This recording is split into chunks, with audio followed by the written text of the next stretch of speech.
अस्सलाम वालेकुम guys, welcome to my YouTube channel. आज की इस वीडियो में हम करेंगे CS 604 GDB का सोल्यूशन। तो सबसे पहले हम देख लेते हैं कि क्वेश्चन फाइल की क्या रिक्वायरमेंट्स हैं, फिर उसके अकॉर्डिंग वेरीफाइड आंसर जो है वो मैं आपको प्रोवाइड करूंगी विद प्रूफ। ठीक है, उसके सबूत भी दिखाऊंगी, प्रूफ भी दिखाऊंगी कि इस तरह से हमने ये आंसर जो है इसको वेरीफाई किया कि हमारा करेक्ट आंसर क्या है।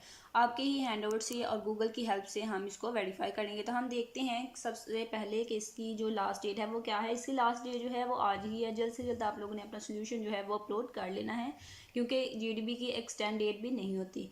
तो क्वेश्चन क्या है कि आपके पास एक सिनेरियो गिवन है, उस सिनेरियो के अकॉर्डिंग आपका जो काम है वो ये है, टास्क ये है कि consider the above factors and mentioned algorithm. ठीक है, ऊपर सिनेरियो में कुछ एल्गोरिथम, स्केडलिंग एल्गोरिथम जो हैं वो बताए गए हैं।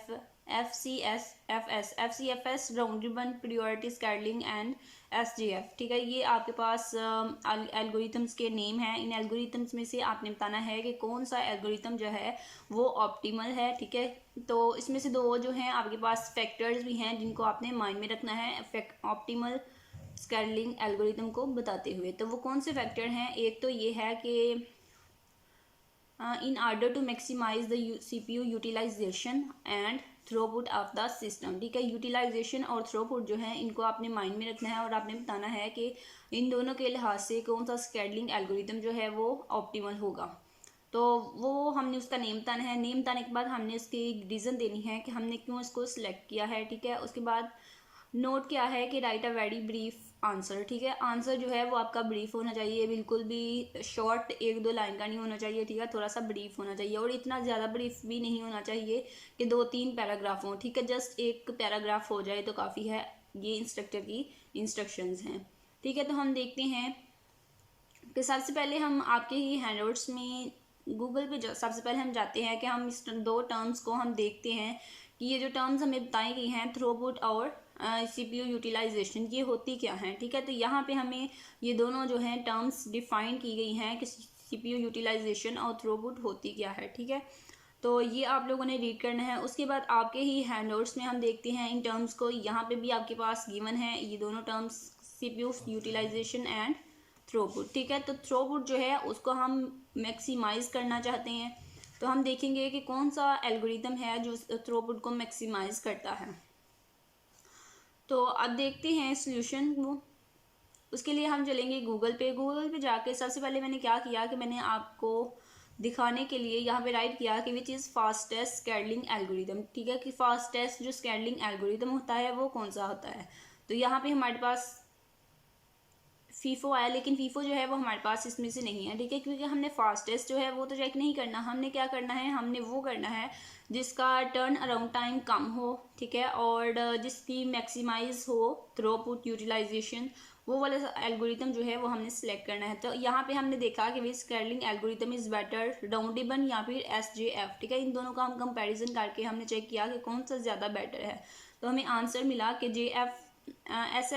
SJF जो है वो ज़्यादा बेस्ट है, टर्न अराउंड टाइम उसका कम होता है, इसलिए वो ज़्यादा बेटर है। ठीक है, तो सेकंड मैंने क्या बात सर्च की कि विच स्केडलिंग एल्गोरिथम हैज़ हाई थ्रोपुट, क्योंकि हमें सिनेरियो में गिवन है कि हमने वो वाला एल्गोरिथम सेलेक्ट करना है जिसकी थ्रोपुट जो है वो इंक्रीज हो, हाई हो, ज़्यादा हो। ठीक है, तो यही बात हमने जो हमारा मेन पॉइंट था उसको सर्च किया कि विच स्केडलिंग एल्गोरिथम हैज़ हाई थ्रोपुट। तो यहाँ पे हमारे पास जो आंसर आया है वो क्या है कि शॉर्टेस्ट जॉब फर्स्ट स्केडलिंग, यानी कि JF। ठीक है, JF जो है वो हमारे पास हाईएस्ट थ्रोपुट उसका रिजल्ट होगा, will result in highest throughput.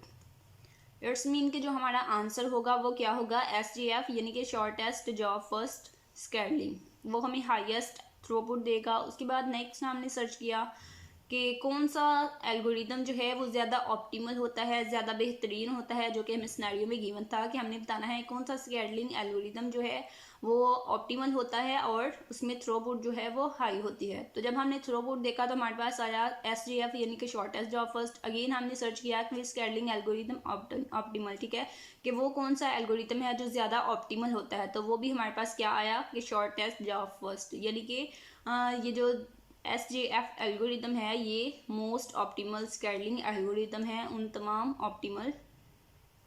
स्केडलिंग algorithm में से।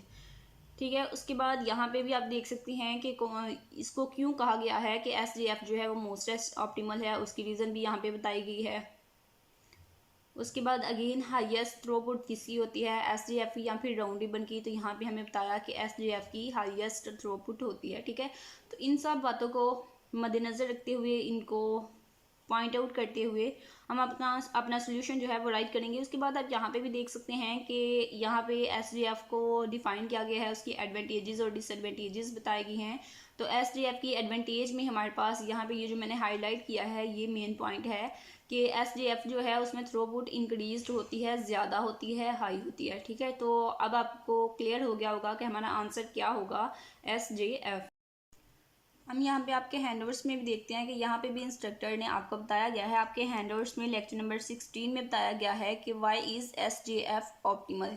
तो इसका मतलब है कि क्वेश्चन में कहा जा रहा है कि SGF जो है वो ऑप्टिमल क्यों है। ठीक है, तो इससे हमें एक बात का पता चला कि SGF जो है वो ऑप्टिमल है, इसीलिए पूछा जा रहा है कि वो ऑप्टिमल क्यों है। तो उसकी रीज़न भी यहाँ पे बताई गई है कि ऑप्टिमल क्यों है। ये जो यहाँ पे लाइन जो है लिखी गई है, इसको भी आप अपने सोल्यूशन में राइट कर सकते हैं, क्योंकि ये उसकी रीज़न है कि ऑप्टिमल क्यों है। और हमने भी जस्टिफाई ही करना है अपने सोल्यूशन में कि जो भी एल्गोरिथम हम सेलेक्ट करेंगे वो ऑप्टिमल है। जैसा कि SGF जो है वो ऑप्टिमल है, तो फिर उसके ऑप्टिमल की रीज़न भी हमने बतानी है जस्टिफाई करने के लिए, तो वो उस रीज़न में आप उस लाइन को भी ऐड कर सकते हैं। अब हम देखते हैं अपना सोल्यूशन जो आपकी हेल्प के लिए मैंने यहाँ पे राइट किया है। तो सबसे पहले आपने बताना है कि कौन सा एल्गोरिथम जो है वो ऑप्टिमल है। आप लिख सकते हैं कि शॉर्टेस्ट जॉब फर्स्ट एल्गोरिथम जो है, स्केलिंग एल्गोरिथम, वो ऑप्टिमल है इस सिनेरियो के लिए और इन फैक्टर्स के लिए जो हमें गिवन है।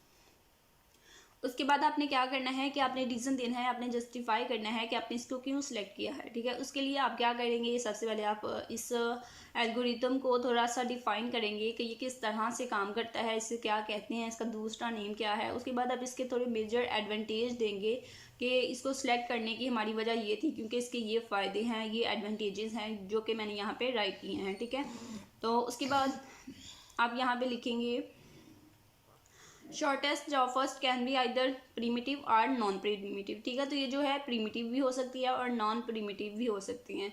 तो इसकी नेचर जो है वो सिंपलेस्ट होती है, तो शॉर्टेस्ट जॉब फर्स्ट जो है वो उसको ऑप्टिमल समझा जाता है, मज़ीद ऑप्टिमल होता है दूसरे एल्गोरिथम्स की निस्बत। ठीक है, और इसमें क्या होता है कि ये रिड्यूस करता है एवरेज वेटिंग टाइम को, क्योंकि इसमें एवरेज वेटिंग टाइम जो है वेट टाइम थोड़ा होगा, तो इट्स मीन कि जैसे ही कोई प्रोसेस जो है वो स्टार्ट हुआ है, ठीक है, उसने कम से कम वेट करना है और जल्द है वो फिनिश टाइम पे चला जाना है, उसमें कंप्लीट हो जाना है। ठीक है, तो इसलिए वेटिंग टाइम जो है इसमें कम होता है, इसलिए हम कह रहे हैं कि ये ज़्यादा ऑप्टिमल है और ज़्यादा बेटर है। नेक्स्ट ये एक दो लाइन है, इनको भी आपने राइट करना है। ठीक है, इस तरह से सेम एज इट इज़ आपने राइट नहीं करना, अपनी वर्डिंग में इसको राइट करना है। और इस तरह से मेरे पास ये 3 पैराग्राफ बन गए हैं, आपने 3 नहीं बनाने। आपने क्या करना है, आपने थोड़ा सा इसको डिफाइन करना है SGF को, उसके बाद आप इसके एडवांटेजेस बता दें और जस्ट काफ़ी है इतना ही। ठीक है, कि ऑप्टिमल क्यों है ये आपने बता दिया, और मज़ीद क्योंकि इंस्ट्रक्टर ने आपको इंस्ट्रक्शंस दी हैं कि आपका जो आंसर हो वो ज़्यादा छोटा भी ना हो और ज़्यादा बड़ा भी ना हो, यानी कि उसको थोड़ा सा ब्रीफ होना चाहिए, इतना छोटा नहीं होना चाहिए कि 1-2 लाइन का हो और इतना बड़ा भी नहीं होना चाहिए कि 2-3 पैराग्राफ हो। जस्ट एक पैराग्राफ जो है वो आप इसके आंसर में राइट कर सकते हैं। मज़ीद सोल्यूशंस के लिए आपने चैनल को सब्सक्राइब करना है ताकि आप चैनल के साथ अटैच हो जाएं और मज़ीद सोल्यूशन जो हैं वो आपको इस चैनल पे मिलते रहें।